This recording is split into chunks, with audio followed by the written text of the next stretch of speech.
আল্লাহ নবী সাল্লাল্লাহু আলাইহি ওয়াসাল্লাম মেরাজে গেলেন জিবরিল সাথে করে। আচ্ছা, এই মেরাজটা কখন হয়েছিল, কি বারে হয়েছিল,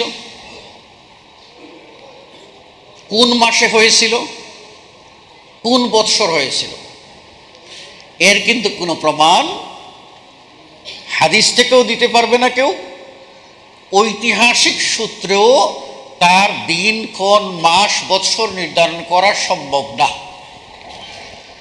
অসম্ভব কেন?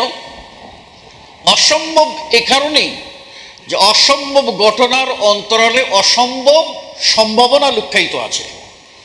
যদি এই দিন তারিখের ভিতরে কোনো ভ্যালু থাকতো, মর্যাদা থাকতো, করণীয় থাকতো, ইবাদত থাকতো, বন্দেগী থাকতো, রোজা থাকতো, নামাজ থাকতো, তাহলে এই দিনটা উল্লেখিত থাকতো যাতে মানুষ ওই নির্ধারিত দিনে ইবাদত করে।